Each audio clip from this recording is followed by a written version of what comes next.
la pièce, ça dure, je pense, maximum 1h10. On est deux sur la scène. Donc, on parle de guerre, on parle d'injustice politique, on parle de ce qui se passe en Afrique, comment sont nos politiciens, etc., etc. Là-bas, j'étais une jeune femme, mais une tueuse en série qui se venge et qui... Ah, ok. Tueuse en série. Ah, ça, je ne savais pas. Voilà, c'est ça. Okay. Donc, l'idée, c'est que j'avais ma liste et que je devais éliminer la crasse, nettoyer la crasse de ce pays. Donc, il y avait des messages forts, il y avait un jeu fort. Et là-bas, c'était une performance qui m'a permis de savoir que je pouvais aller au-delà de ce que je savais faire déjà. Donc, je suis passée peut-être d'une étape A à B, C, D, je ne sais pas. Donc, j'ai senti que j'avais fait une performance. Et c'est un rôle qui m'a valu beaucoup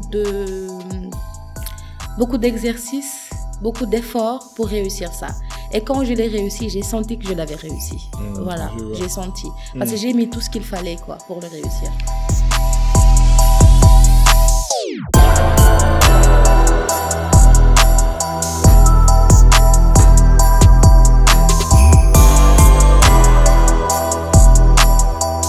Salam Zia, bonsoir à tous et à toutes, j'espère que vous allez bien. Ici your boy Habib Sall et qui est Serigne Modou Sall. Bienvenue au Cercle d'Influence Podcast, votre cercle qui s'inspire à inspirer avant d'expirer. Comme vous savez, ici, nous sommes des éternels apprentis et chaque semaine, nous essayons d'avoir des personnes compétentes et reconnues dans leur domaine pour qu'elles partagent avec nous leur parcours, leurs échecs, leurs réussites, afin de nous aider à atteindre notre vrai potentiel. Donc, sans plus tarder, aujourd'hui, nous avons l'honneur de recevoir Fatwa Fall, une actrice, slameuse, une personne qui évolue dans les représentations commerciales, qui fait beaucoup de choses à la fois. En tout cas, Fatwa, bienvenue au cercle. Merci beaucoup. C'est gentil. Ah, c'est gentil. Bonsoir à tout le monde. Bonsoir cercle d'influence. Bonsoir à ma communauté. Bonsoir le Sénégal. Je suis là, Fatwa Fall, comédienne, actrice, influenceuse, entre guillemets, comme je le dis toujours. Et voilà, etc. Etc. Ouais, surtout, t'as bien fait de mettre etc. quoi. Mais comment ça se fait que t'as pu mélanger toutes ces passions, toutes ces expressions artistiques? Où est-ce que tu as trouvé cette passion du cinéma, de l'expression, de la communication, de la représentation? Bon, je vais commencer par le début. Je vais parler de moi tout en étant petite à l'école, parce que toujours j'ai eu la passion d'écrire et de dessiner. J'avais le talent de dessiner. Bon, avec l'école primaire, je dessinais tout le temps. Souvent, je prenais toute la classe, on me payait des 25 francs pour faire ensuite les cours, dessiner les cours et tout ça. Mais j'ai eu l'art d'écrire, surtout quand j'avais plus mal, parce qu'on m'avait séparée, je pense que de ma cousine, je sais pas. Donc, j'ai écrit mon premier texte intitulé La séparation. Donc, j'avais l'inspiration comme ça.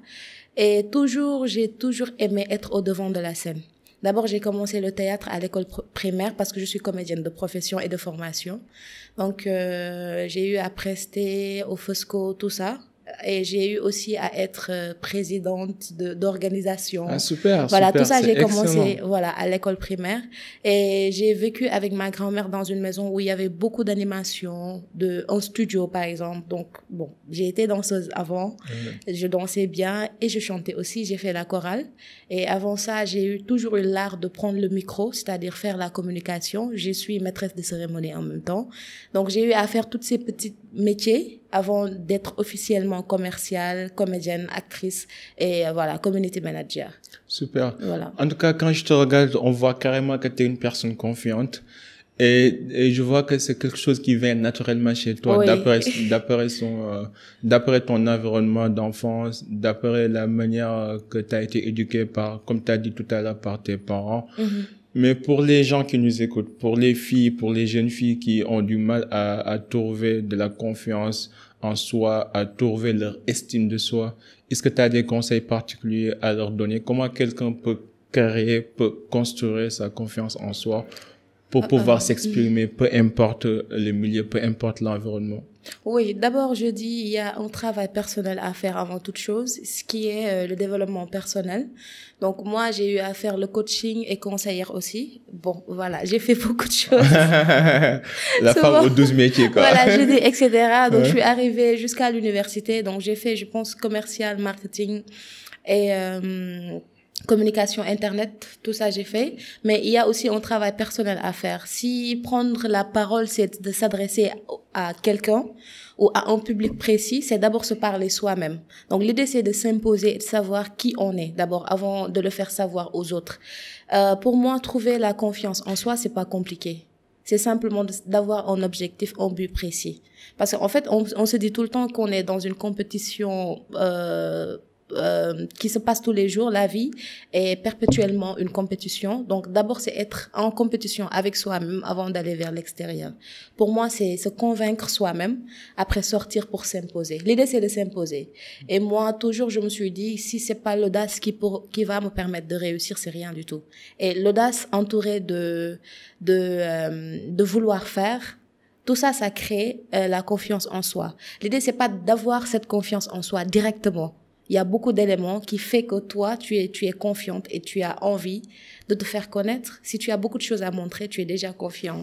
Ouais. En d'autres termes, si tu as quelque chose à dire, tu seras forcément confiant. Oui, c'est ça. Ouais. Oui. Si tu as envie de te faire entendre, c'est le moment ou jamais d'être confiant. Ouais. C'est ça. Et ça, c'est important. Parce que je vois une différence entre la culture française, vu que nous, on suit un système éducatif français. Mais si on compare le système éducatif français avec le système anglo-saxon, on voit la grande différence. Les Américains, ils sont plus dans la théâtralisation, la dramatisation. Quand tu es jeune, on t'apprend comment prendre la parole en public.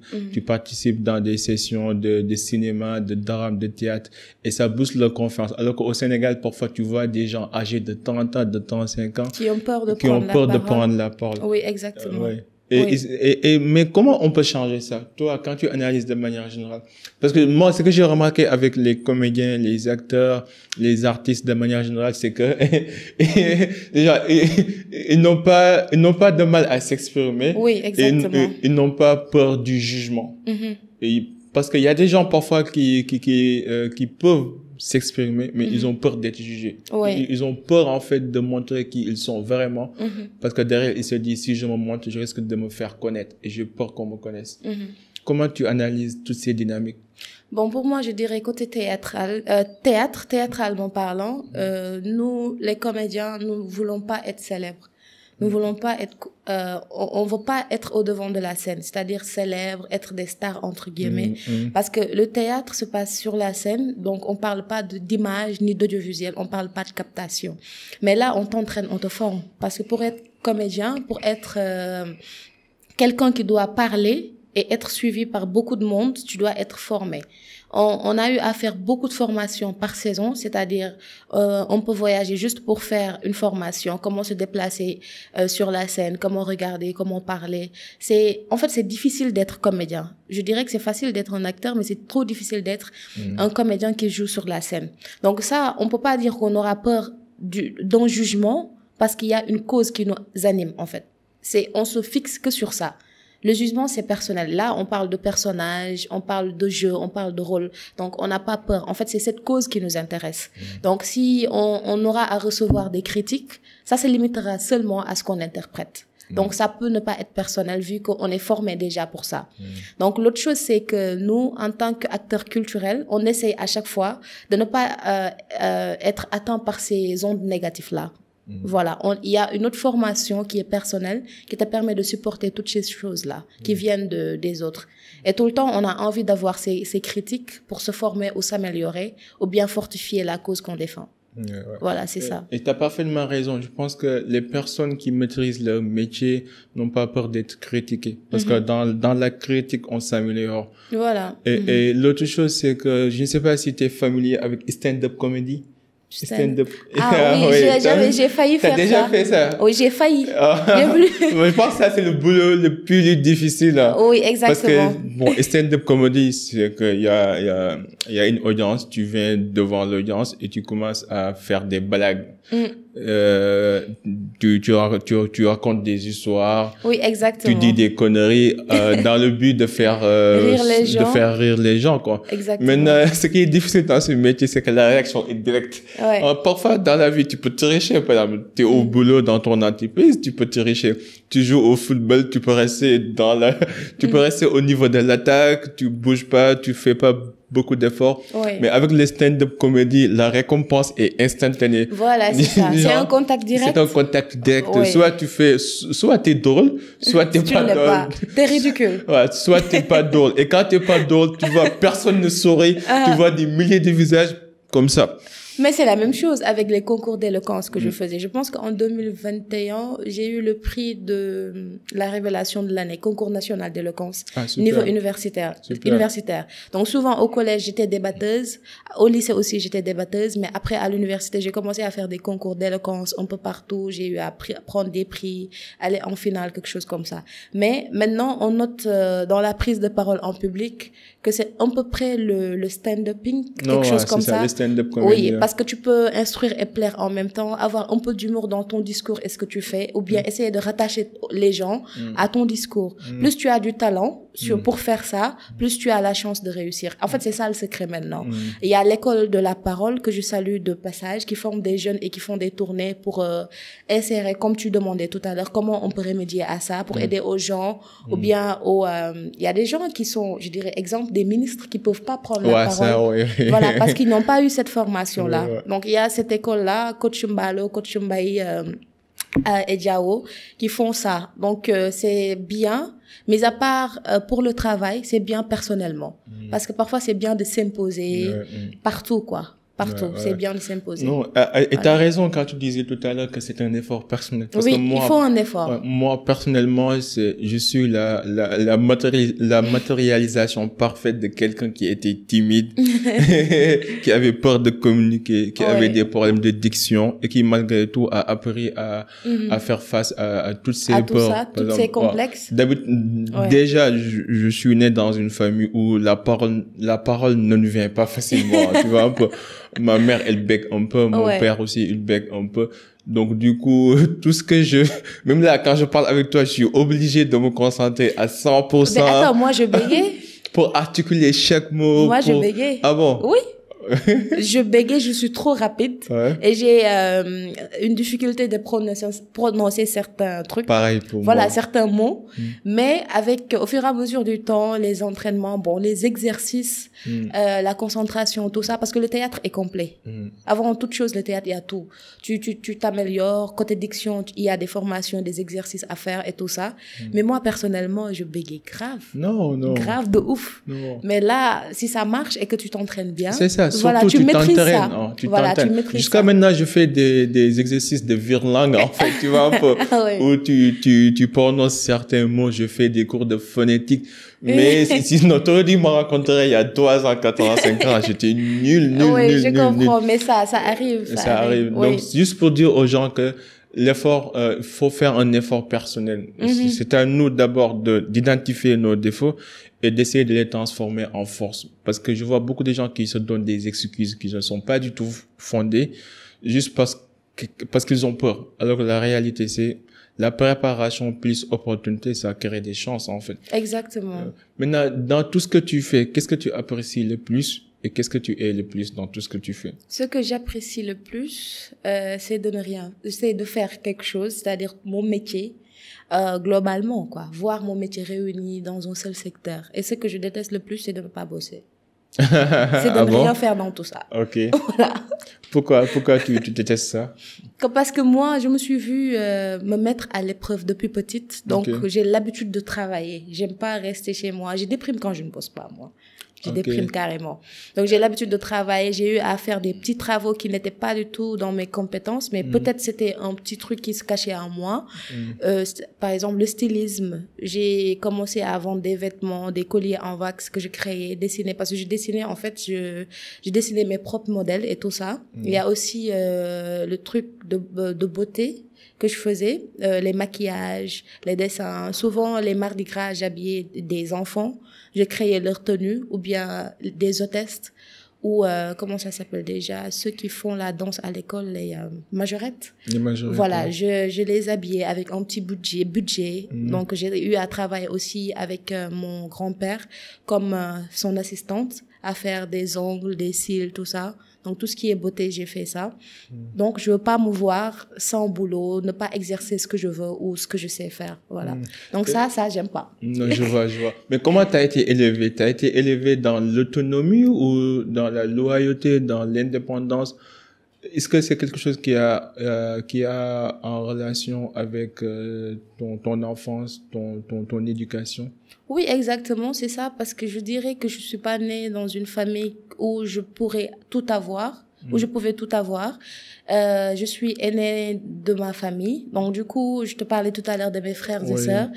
Donc je prenais soin d'eux étant toute petite. Ah, je vois. Donc l'idée c'était l'aînée, là, voilà, je comprends. l'idée c'était de se démerder et je prenais soin de mes frères et sœurs, de moi et de mes études. Donc c'était compliqué. Il y avait des années où j'étais obligée de ne pas aller à l'école pour travailler et l'année prochaine pour partir payer mes études et tout ça. Et tout ça, je l'ai fait jusqu'à avoir mon bac. Alors voilà, j'ai toujours été débrouillarde et mettre en compétition mes talents, surtout ça. J'aime tester ce que je sais faire. Non, c'est bien. Voilà. Et ça, c'est ton don que j'apprécie, c'est ton talent que j'apprécie. En même temps, c'est ça, quoi. Au lieu de dire que je vais attendre que quelqu'un que quelqu'un m'apporte de l'aide, je vais aller, je vais aller créer mes propres opportunités. Voilà. Oui, c'est important. Et je pense que nous, les jeunes, on doit apprendre ça davantage. Et que la vie n'est pas injuste. On n'est pas tous nés avec, avec une cuillère dorée, quoi. Oui, c'est ça. Mais avec le peu que nous avons, on peut créer et construire des belles choses. Maintenant, comment tu fais pour changer de personnalité ou, parce que je vois que tu fais beaucoup de choses. Tu fais salam, musique, action, cinéma, beaucoup de choses. Et je vois que, bon, c'est comme si à chaque interprétation, tu es obligé de laisser une partie de toi partir pour pouvoir habiller une autre partie. Bon, c'est ça être actrice, j'imagine. Mais personnellement, moi, je sais pas comment vous faites. Comment vous pouvez switch on, switch off, changer de gauche à droite, interpréter en fonction des situations, des scénarios. Est-ce que tu as un processus de créativité? Est-ce que tu as un processus pour interpréter certains rôles? Comment tu entres dans ta zone, comme on dit, quoi, dans ta zone de créativité? Parfois, ça, c'est automatique. C'est tactique, automatique. Il n'y a pas un processus. Oui, il suffit d'être dans la situation pour s'adapter. Moi, je dirais pas s'adapter parce que c'est toi. Si tu es dans ton élément, c'est toi. Tu maîtrises ce que tu fais professionnellement. Mais bien sûr, il y a un processus parce que parfois, pour entrer dans certains rôles, professionnellement, il te faut construire ce personnage-là. Et ça peut te prendre des jours, ça peut te prendre des mois, ça peut te prendre une journée. Ça dépend de ce que tu dois faire. Et de la façon dont tu amènes ça. On parlera de mémoire facultatif, on parlera du si c'était toi. Tout ça sont des formations que tu fais au théâtre, qui te permettent de changer automatiquement. Mais quand, là, on parle des personnages dans le rôle. Mais pour moi, dans les différents types de choses que je fais, c'est-à-dire le slam, le théâtre, l'acting, par exemple, ou bien faire autre chose, à chaque fois que je me retrouve sur ça, c'est mon élément. Donc, il n'y a pas à chercher de midi à 14 heures. Quand je dois slammer, je slame. Quand je dois chanter, je chante. Danser, je danse. Quand je dois chercher un autre personnage pour le jeu, je le cherche et je le trouve. En fonction peut-être des informations qu'on me donne pour construire mon personnage. Parce qu'il y a des informations pour chaque personnage. Voilà, c'est ça. Oui, je vois. Donc, chez toi, c'est plutôt un talent, un don, quoi. Et oui, en quelque sorte. En quelque sorte. Et une formation. Parce que c'est une formation. Parce que parfois je regarde des interviews de certains grands acteurs comme Jamie Foxx ou comme Michael B. Jordan qui te disent que par exemple ou Will Smith je pense qu'il a vécu, il est allé en fait vivre avec Mohamed Ali pendant 2 mois avant d'interpréter les films de Mohamed Ali pour assimiler ses comportements, ses manières de parler, ses manières de voir les choses. En fait, il y avait un processus. Le mec, il te détaillait le processus, en fait, que normalement, tu dois respecter un certain régime alimentaire. Tu dois, carrément arborer le personnage que tu dois interpréter. Et que, à la longue, tu te dis, waouh, ça, c'est vraiment un boulot. Parce que nous qui sommes en dehors de tout ça, on voit l'acteur, on voit les vidéos, on se dit, pour nous, c'est comme si c'est naturel, quoi. Mais alors que derrière, c'est vraiment un boulot. Hein. Oui, il y a un processus, il y a une histoire, parce qu'il faut construire cette histoire et ce lien entre toi et ton personnage, ou mettre ta personne, ou amener le personnage. C'est très important. Parce que tu peux voir des personnes qui, après le jeu, continuent à être leur personnage. Ce qui est bon, ce qui n'est pas bon, autant pour moi, est malheureux. Parce que tu pourras pas distinguer le bien du mal, je dirais que c'est ça, qui est professionnel et qui ne l'est pas, parce que l'idée est de travailler jusqu'à ce que toi, tu peux limiter tes points forts, je dirais, pour interpréter ce personnage-là, ou les mettre, ou ne pas les amener, c'est ça. L'idée, c'est de suivre ce processus et respecter les éléments et les informations données. C'est pas que tout le temps, tu dois interpréter ce personnage-là comme tu le veux et comme tu le sens. Il y a des tiroirs à sortir. Mis à part, par exemple, l'exemple que tu viens de me donner de Mohamed Ali et le gars, l'acteur. Will Smith. Ouais. Voilà, Will Smith. Il y a aussi son si c'était lui. Il a eu des informations sur Mohamed Ali, il l'a, et comment il devait utiliser ça. Ça, c'est son rôle à lui. Comment il doit rire, comment il doit marcher, et où mettre son personnage sa personne de Will Smith et amener Mohamed Ali. Ça, c'est un travail qu'on fait personnellement. Voilà. Du genre, tu interprètes pas carrément le rôle, mais tu dois ajouter aussi ta touche personnelle. Ta touche personnelle, c'est tes expériences, c'est ton jeu en tant qu'acteur. Ce que tu fais. Tu peux pas être le personnage carrément, mais tu dois avoir les liens, les links, la relation entre toi et ce personnage-là. C'est compliqué. Non, c'est compliqué. Et c'est un vrai boulot. C'est un vrai boulot. En tout cas, moi, bon, après, je me suis rendu compte que, parce que parfois, je regardais juste les films. Après, je me suis mis à regarder les behind the scenes, en fait. Oui. Ce qui se passe derrière les tournages, mais après, tu te rends compte que, déjà, il y a tout un processus qu'on doit respecter avant qu'on dise action. Merci. Et des éléments qui sont un peu dispersés, c'est à toi. Pourtant, c'est ce qui fait que les acteurs ont besoin de calme, à chacun sa façon de se concentrer aussi. Donc, si tu as tous ces éléments réunis là, et comment distinguer toi, ta personne et le personnage, ce qui fait à chaque fois qu'on te dit, Habib, Mohamed, voilà, c'est le tactique dont je te parlais tout à l'heure. Voilà, c'est un travail personnel. Il faut de la formation. Je dirais même des études pour être un très bon acteur. Voilà. Ouais, je vois. Oui. Non, parce que dans le podcast, sur le podcast, moi, je reçois beaucoup de personnes. Je parle avec des personnes de profils extrêmement différents parce que je suis curieux, en fait. Ouais. Les gens vont te dire, mais toi, là, comment tu peux parler aujourd'hui avec un imam et demain avec un acteur et un autre jour avec un comédien? Parce que je suis curieux. Et après tout, on est tous des êtres humains, quoi. Je pense qu'on est tous foncièrement bons et qu'on essaye tous de contribuer. Et c'est important d'amplifier la voix des uns et des autres et qu'on a tous à apprendre. Même le fou peut apprendre certaines choses. Et là, en parlant, je prends beaucoup. Mais est-ce que toi, tu t'es déjà perdu dans un personnage? Non. Ah bon? Et est-ce qu'il y a un personnage qui t'a marqué, déjà? Est-ce que tu as interprété un rôle ou quelque chose? Ou bien tu as fait passer un message et après derrière tu te dis, waouh, ça je l'ai senti, quoi. Oui. C'était quoi? Oui, c'est une pièce que j'ai jouée récemment, ce qui m'a permis de voyager beaucoup d'ailleurs. C'est L'Abcès de Mohamed Tendano, un Burkinabé qui l'a écrit, un scénariste. Et c'est un duo entre moi, Fatwa et Aliou Sané, un grand comédien, directeur du Festival RAD, que je salue de passage. C'est un Saint-Louisien. Donc on a eu à faire ça. La pièce, ça dure, je pense, maximum 1h10. On est deux sur la scène.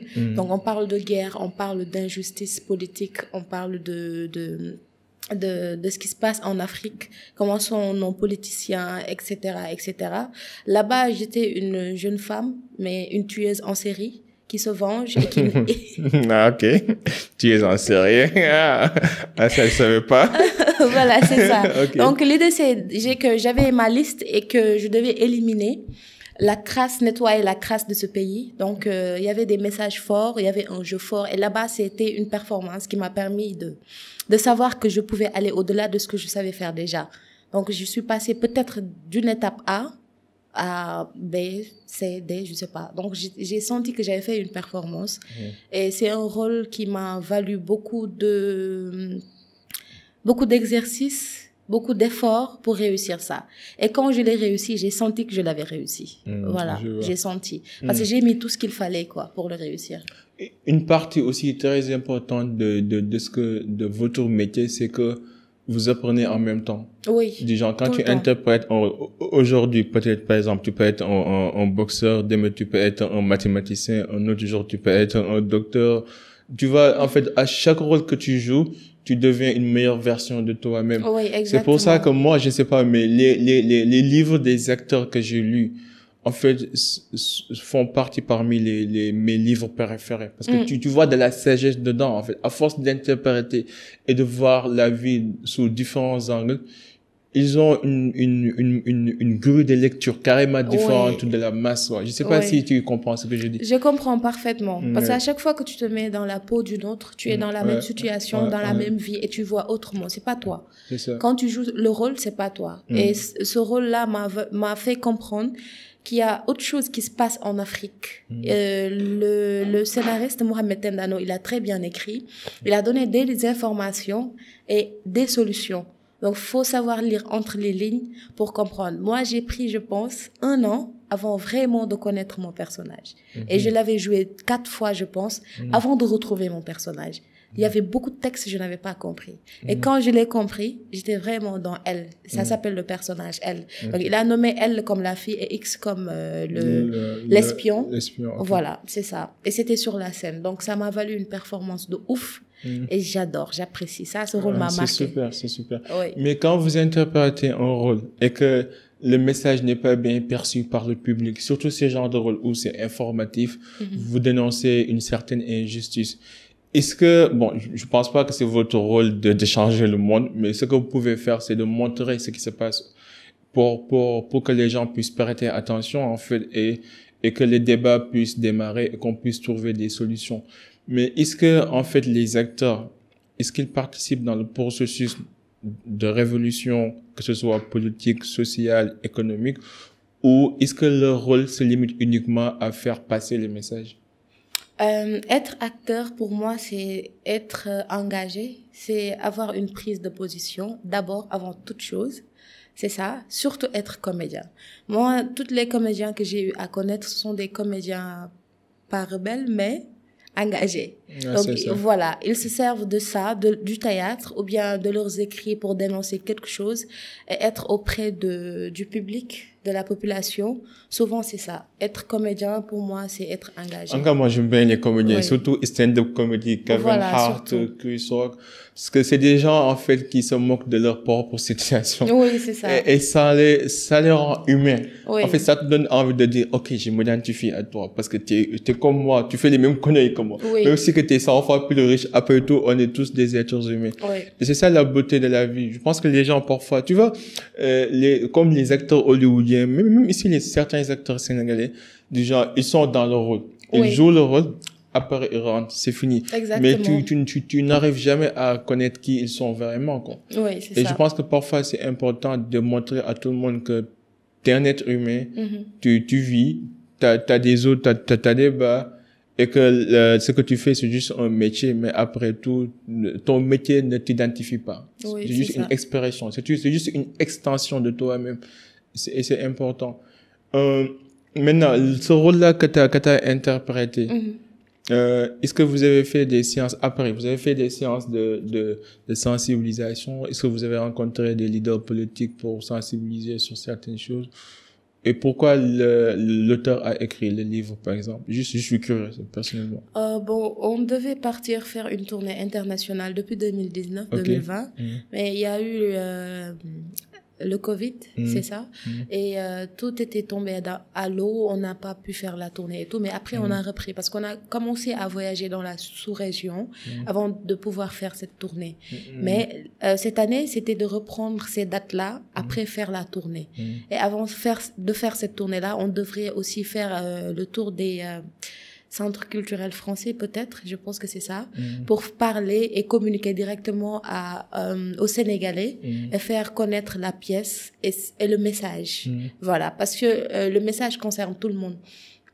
Mohamed Tendano a écrit la pièce en se référant des informations qui se sont passées dans son pays et aux pays aux alentours. Donc, c'est des faits réels qu'il a repris pour écrire ça. exactement. Je vois. Voilà. Ah, ça a l'air intéressant. Oui. Et la vidéo est disponible sur quelle plateforme?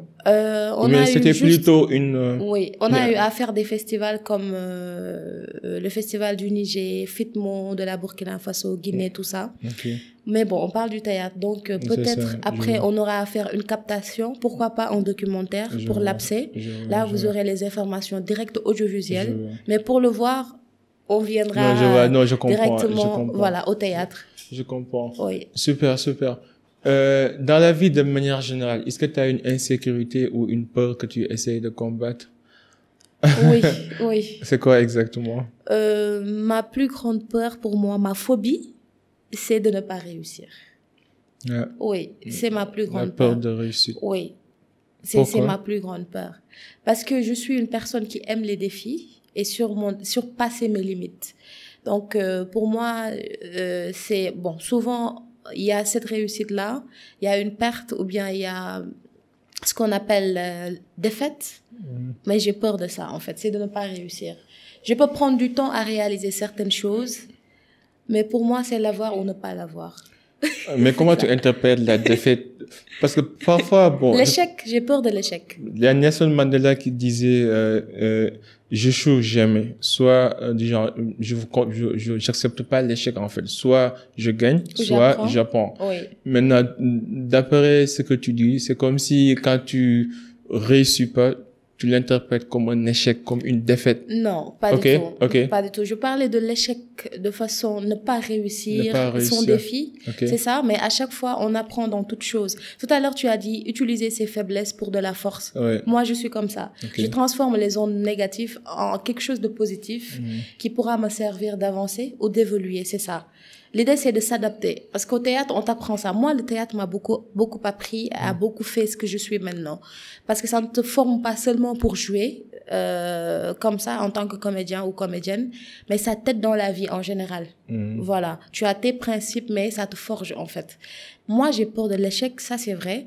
J'ai peur aussi de la célébrité. Ah bon? Mais dis-moi, comment tu définis la réussite et comment tu définis la célébrité? L'idée, c'est pour moi, c'est j'ai l'habitude de répéter une phrase, dire que je veux le succès, mais j'ai peur de la célébrité. Donc pour ça, il faudrait se mesurer ce qu'on veut, parce que cette réussite dépend de toi. Par exemple, tu peux te dire si j'ai mon chocolat chaque matin. Manger bien et dormir, ça va, j'ai réussi, c'est ce que je veux. En fait, on réussit en fonction des objectifs qu'on se fixe dans la vie, c'est ce que je me dis, parce que la richesse n'a pas de limite. Voilà, n'a pas de limite. Toi, peut-être faire ton émission et tes podcasts peut te servir de réussite parce que tu es bien avec ça. Donc, à chaque fois, on se fixe des objectifs, on essaie de les atteindre. Tant qu'on n'a pas cette satisfaction en retour, peut-être tu peux dire que tu n'as pas réussi. Donc, l'idée, c'est d'être satisfait et c'est tout. Pour la richesse qu'on a l'habitude de dire que c'est la réussite, la richesse aussi dépend de ce qu'on a. Si moi, je me limite à avoir mon travail, mon petit salaire qui me permet de satisfaire mes besoins et ceux de ma famille, je peux dire que je suis riche. Ça va. Donc, l'idée, c'est de se satisfaire et de se limiter à ce qu'on a et d'aimer ce qu'on a, avant d'aller chercher une chose qu'on ne peut pas avoir. Là, on ne va jamais réussir. Oui, d'être suffisant, voilà, c'est important.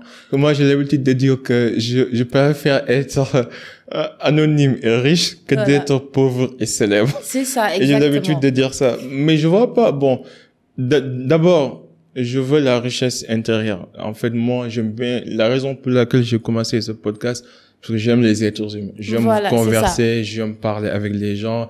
J'ai toutes sortes d'amis. J'ai des amis marchands ambulants, des amis, des cons. Mais tu es riche. Tu vois un peu, du genre, quand j'analyse ma vie, même si je me dis tout le temps que si je meurs aujourd'hui, je serai satisfait. Pas parce que j'ai accompli tous mes objectifs, pas parce que j'ai réussi dans la vie, c'est juste parce que dans tout ce que j'ai fait, je l'ai fait à cœur et je l'ai fait pour être utile. Je l'ai pas fait pour argent, je l'ai pas fait pour la recherche. Je pense que l'argent est le produit du travail bien fait pour être utile à une communauté ou à une cause qui est noble, en fait. C'est le produit de nos efforts. Mais il y a les gens, il y a beaucoup de gens qui se focalisent sur l'argent en oubliant le côté valeur ajoutée. Oui. Même une entreprise, elle te vend un produit, elle te vend un service. Ce service, tu vas l'utiliser pour créer, pour changer ta vie, pour répondre à un besoin, pour ajouter de la valeur. Et c'est cette valeur-là que tu achètes. Quand tu achètes, par exemple, un véhicule, tu achètes pas un bien matériel. Tu achètes cette fonction de pouvoir se déplacer d'un point A à un point B. Oui, exactement. Et cet outil-là, c'est juste un outil qui te permet de faire ça. Donc, tu achètes un besoin. Et le constructeur, certes, il a besoin d'être profitable pour pouvoir faire des véhicules, pour pouvoir continuer d'exister. Donc, c'est le résultat d'un processus. Mais je peux te garantir que toutes les grandes innovations n'ont pas été créées parce que je veux être riche. Non, elles ont été créées parce que je voulais résoudre un problème, je voulais contribuer utilement. Voilà, c'est ce que je voulais dire, parce que la richesse ne se limite pas seulement à des choses matérielles, il y a des choses immatérielles qui ne se voient pas et qui peut combler la personne de telle sorte qu'il peut pas se dire qu'il n'est pas riche, en fait. Si tu es bien entouré, il y a la famille, il y a l'amour, parce que maintenant, on tend vers un monde cruel, de plus en plus cruel, un monde qui est sadique. Rebelle. C'est vrai. Voilà, donc il y a ces choses-là qui te servent de confort, de tendresse, il y a l'amour, il y a l'amitié, il y a beaucoup de choses immatérielles qui peuvent nous servir de richesse. Oui, oui. Non, c'est important. Et c'est important. C'est important. Parce que parfois, je vois que d'habitude, c'est le côté négatif qu'on amplifie sur les réseaux. Tu vois tout le temps, bon, pardon, naboudage, je connais pas naboudage, mais je vois tout le temps les gens parler de naboudage, des trucs négatifs. Alors que je me dis, mais imaginez, on est combien? On est 8 milliards 500 millions d'habitants. Vraiment, il suffisait, vous pensez que l'être humain est foncièrement mauvais? Si on était mauvais, il suffisait qu'on a 1 milliard de mauvaises personnes, le monde serait terminé depuis longtemps. Oui, exactement. Du genre, on est foncièrement bon jusqu'à ce qu'on soit dos au mur. L'essentiel, c'est de ne pas pousser les gens jusqu'à ce qu'ils soient dos au mur. Oui. Il faut être utile, faut aider, faut être gentil, faut être respecté. Avoir plus de pitié, c'est ce qui manque maintenant. Non. En tout cas, moi, je m'arrange aux côtés des humains. Je suis toujours aux côtés des humains. Et surtout aux côtés des pauvres. Même si je deviens milliardaire, je vais toujours me comporter comme un pauvre. Maintenant, autre question, c'est, est-ce que tu as une question particulière que tu aimerais qu'on te pose et qu'on te la pose pas souvent? Est-ce que je vais bien? Et comment tu vas? Enfin, toi, tu vas bien? Bah, comment va la vie? J'essaie d'aller mieux. Sérieusement, comment va la vie? Je pose la question. Bon, la vie, comme tout le monde, je dirais que ça va, c'est dur, mais on essaie de s'y faire et de s'adapter et d'avancer. C'est ça. Mais je vais bien. J'essaie d'aller mieux, quoi. T'as des gens avec qui parler quand ça va pas? Oui, bien sûr. Ok. Oui. Je repose la question. Comment tu vas? Tu vas bien? Je vais bien. Ok, super. Donc, j'ai posé la question. Bon, j'ai mon petit babouti, voilà, qui me sert de confort. Ok. C'est quoi, voilà. Babouti? Babouti, c'est quelqu'un de spécial pour moi. Ah, ok, super. J'ai ma peluche là. Ouais, voilà. Ah, c'est super. Babouti. C'est babouti. Ouais. Ah, super. Je comprends. Est-ce que t'es happy? Est-ce que t'es heureuse actuellement? Oui. Je fais tout pour ne pas être malheureuse. Je ne me laisse pas faire là-dessus. Et quels sont les ingrédients qui constituent ce bonheur? C'est ma famille d'abord. Il y a aussi des personnes spéciales qui sont dans ma vie, qui sont là, et je tiens à elles, je dirais. Il y a le sport et manger bien. J'adore manger bien. Bon, je mange pas, mais j'aime manger. Ok. Voilà, et je fais beaucoup de sport et j'adore aussi m'autocritiquer et avancer. C'est ce qui fait mon bonheur, parce que tout le temps je me dis que non, je dois pas me morfondre ou bien me laisser aller. J'ai beaucoup de choses à faire, donc j'ai pas de temps à m'apitoyer sur mon sort, à pleurer. Voilà, et à chaque fois, chaque année je le fais, je m'autocritique et j'essaye de changer les choses et d'avancer. Voilà, c'est ça. C'est important. Je crée mon propre bonheur. Et ici, j'ai mon monde, là, je suis farfelue, je suis folle, quoi. Donc, je crée mon monde, je fais ce qu'il faut.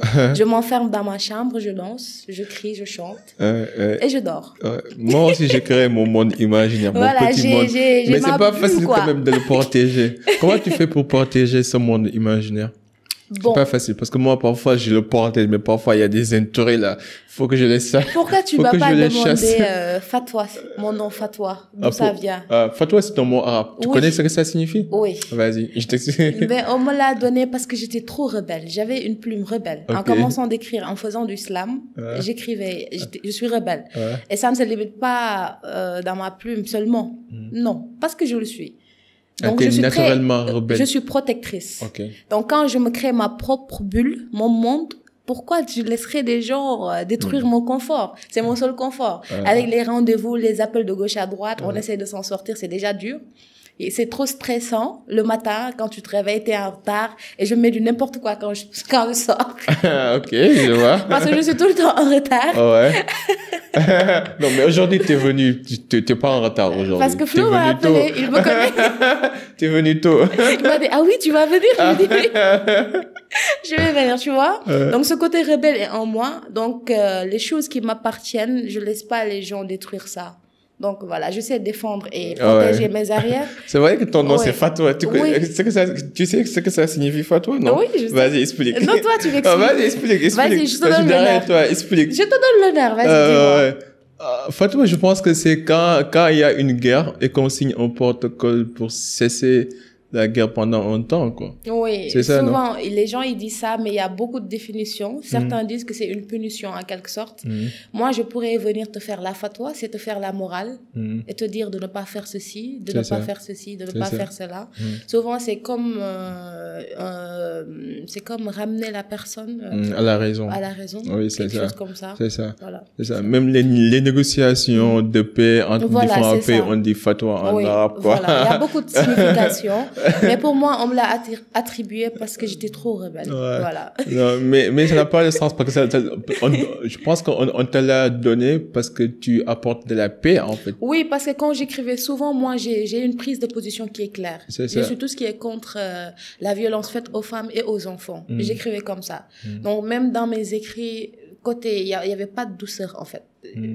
En fait, c'est cette douceur. T'es honnête, même, quoi. Voilà, honnête. Directement. Je vois ça, ouais. T'es authentique, quoi. Voilà, je suis toujours celle qui défend les choses, celle qui dit non, l'injustice, j'aime pas. Et je montrais ça dans mes écrits. Donc, c'est ça. Mais après, la paix a toujours un prix, quoi. Ouais, c'est ça. Je comprends pourquoi t'es obligé d'être une rebelle avant de faire un appel à la paix. C'est ça. Parce que parfois, avant de nettoyer, faut salir d'abord. Et c'est important. Souvent, je disais, pour être un anti-système, il faut être d'abord le système. Le système. C'est ça. Ouais, mais c'est pas facile. Mais c'est pas facile de trouver le yin et le yang. En tout cas, moi, personnellement, c'est ça ma bataille ces temps-ci. Comment trouver le yin et le yang? Comment trouver le juste équilibre? Parce que moi aussi, je suis un extrémiste. Moi, soit je suis pour, soit je suis contre. Mais je ne sais pas comment être au milieu, quoi. D'accord. Mais j'apprends quand même. Mais j'essaie d'apprendre. Est-ce que tu as un message particulier à donner aux jeunes femmes qui nous écoutent? Aux jeunes femmes? Bon, d'abord, c'est mon combat actuellement. Je parle plus des femmes black. Tu dois voir sur mes réseaux que c'est Black Fatwa. Souvent, moi, l'idée, c'est de rester authentique en tant que jeune femme. C'est ce qui m'a valu ma position actuellement.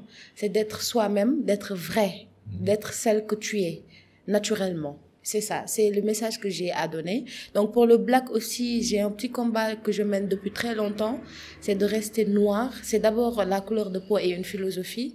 Il y a un autre combat que je fais, c'est de motiver les jeunes à ne pas se dépigmenter la peau. Ça, c'est très important. À rester naturel, carrément noir. Et pour parler de Black Fatwa et cette philosophie, c'est aussi être authentique, être naturellement celle qu'on est, de s'imposer, de ne pas se créer une vie.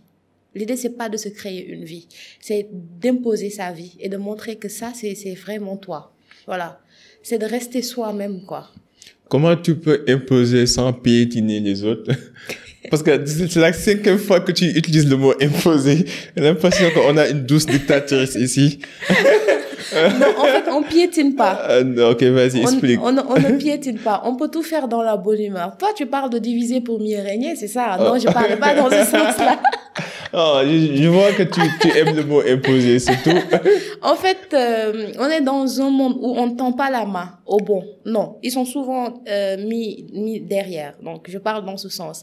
Les meilleurs, je dirais, ou les bons, ou ceux qui peuvent servir à quelque chose de bien, sont souvent piétinés. C'est eux qui sont piétinés.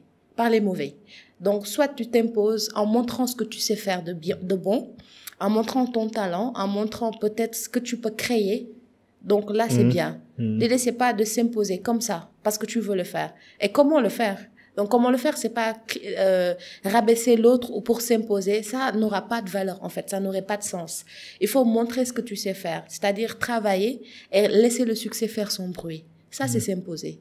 Voilà. Montrer son savoir-faire. Je suis d'accord. Même si tu prends notre tradition, notre culture, les différentes confréries, on a l'habitude de dire, le principe presque de toutes les confréries de la religion islamique, c'est de travailler comme si tu ne vas jamais mourir et de prier comme si tu vas mourir demain, quoi. Tu vois un peu. Et c'est important d'avoir cette notion des choses, quoi. Et c'est très important de ce que tu dis là, c'est très important. Juste que c'est le mot imposé qui m'a un peu intrigué. J'ai dit imposer. Celle-là, là, j'ai pitié de son mari. Bien sûr, mais on s'impose, c'est ça, hein, si les portes sont fermées, les fenêtres, tout ça, on casse la porte, frère, on passe. On s'impose, on casse la porte. On n'a pas besoin de clé, on s'impose, on frappe, on passe. C'est important. C'est ça. Mais bon, imposer sans piétiner, c'est important aussi. Sans piétiner, on fait pas de mal à personne. Mais on laissera, en fait, le talent ou l'expérience ou ce qu'on veut, cette motivation-là, l'engagement qu'on a, s'imposer et faire sa place. Mais en tout cas, c'est important. Ce que tu dis, ce que je retiens de ce que tu dis, c'est faut être courageux. Faut avoir le courage d'oser. Voilà. C'est pas facile quand même. C'est trop difficile. C'est trop difficile. Il y a beaucoup de gens qui sont talentueux, qui ont du potentiel, mais qui n'osent pas faire le premier pas. Qui n'osent pas se montrer. Et c'est important de développer ce courage. Après, la vie est faite d'incertitudes. Personne n'est parfait. Moi, je suis l'homme le plus imparfait que tu vas voir. mais j'essaie de faire de mon mieux. J'essaie de faire de mon mieux, quoi. Mais c'est la vie, mon gars. On essaie de faire de notre mieux. C'est ça. Et quelle influence aimerais-tu laisser dans ce monde? Influence? Positive. Quel impact aimerais-tu laisser dans ce monde? Positivement, je dirais être quelqu'un qui a beaucoup fait son chemin, surtout c'est motiver les jeunes, leur dire, bon, je ne leur dirais pas de faire comme moi, mais essayer de faire du mieux qu'ils peuvent, c'est ça. J'aimerais avoir cette influence-là, motiver aux jeunes d'être ce qu'ils sont et essayer d'avancer dans la vie sans pour autant qu'il ait un complexe. Voilà, l'idée, ce n'est pas d'avoir un complexe. C'est de se débarrasser de tout ça, du stress, tout ça, et avancer, et construire leur monde. Essayer d'être heureux. J'aimerais transmettre ce bonheur-là aux jeunes.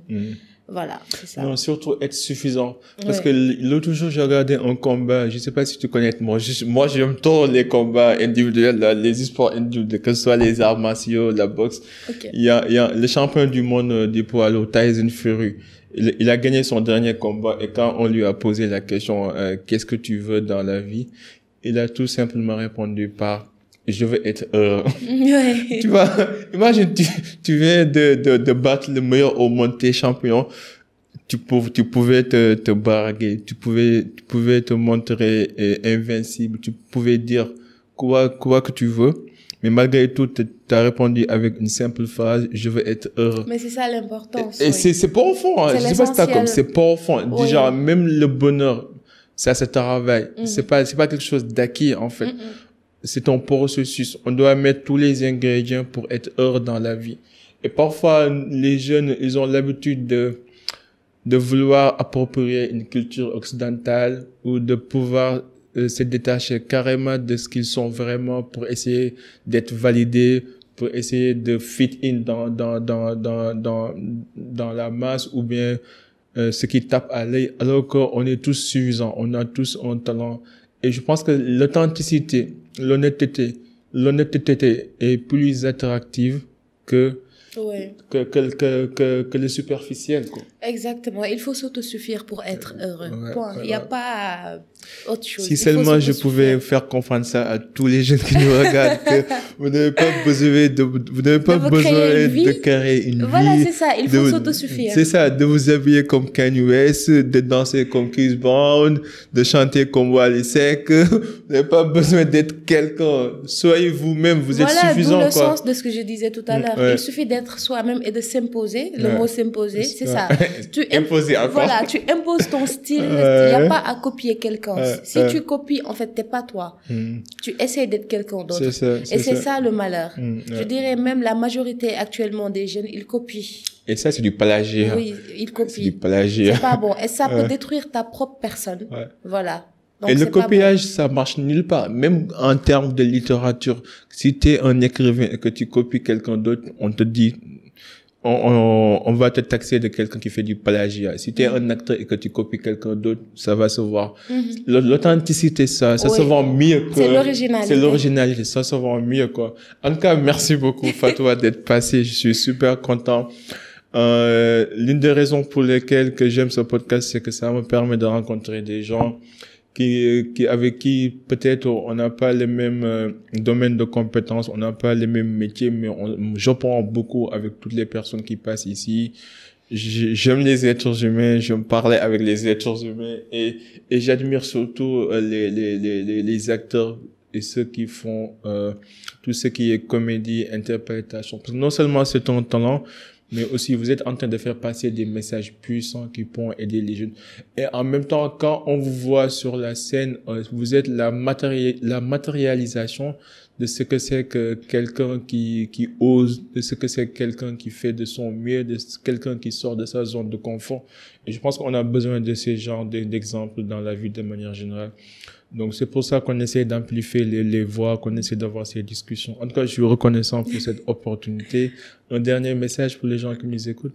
Bon, voilà, moi, je pense que j'ai tout dit, mais j'ai adoré ce podcast, j'ai adoré d'être ici, parce que tout le temps, quand il s'agit de parler ou d'avoir l'opportunité de parler directement à ma communauté, aux jeunes qui me suivent, et de laisser des messages, de les motiver à avancer, je sais à quel point la vie est pénible, dure. Donc peut-être on a besoin, comme moi, toi, on a besoin de quelqu'un à qui tendre l'oreille pour essayer d'avancer et de se référer peut-être à son vécu pour peut-être avoir cette motivation-là. Mais pour moi, plus on a une discipline, plus on peut avancer. On peut avoir aussi quelqu'un qui peut nous motiver. Par exemple, on peut avoir une référence, quelqu'un à qui copier et regarder, essayer de se battre comme lui et faire quelque chose de bien. Mais essayons de transformer toute cette motivation-là en une discipline. C'est cette discipline qui peut nous permettre d'évoluer avec ça et de construire quelque chose de solide. Parce que cette motivation peut disparaître du jour au lendemain. C'est juste un coup de boost. Donc, je dis aux jeunes directement, essayez de créer vos disciplines, essayez d'avancer, restez authentique, restez naturel et original, imposez votre style et créez votre monde. Super, voilà. Super. La motivation est éphémère, la discipline est éternelle. Merci beaucoup. Ah ouais, et c'est ça qui crée les actions. Alors que la motivation, ça vous donne des idées, mais pas forcément des actions. Voilà, c'est ça. En tout cas, je suis content. Comment les gens pourront entrer en contact avec toi? Bon, moi, je suis disponible sur toutes les plateformes réseaux sociaux. Je suis sur TikTok, Instagram, YouTube, Facebook, Twitter. Et j'ai aussi mon blog. Fatoua Empire. Donc, je pense que je vais t'envoyer le lien. Si, je vais partager tous les liens dans les show notes comme d'habitude. Voilà. Et n'hésitez pas à écrire Fatoua sur les réseaux, à partager Black Fatoua sur Instagram, à partager avec elle ce que vous avez appris durant cet épisode. Et comme elle a dit, soyez honnête, soyez authentique, soyez gentil, soyez respectueux. Just be a good human being, man. Fin de l'histoire. À la prochaine. En attendant, soyez unique, soyez légendaire. Peace and love. Fatoua, merci beaucoup. Au revoir. Merci à toi. Au revoir. Bye. Peace and love. Peace and love.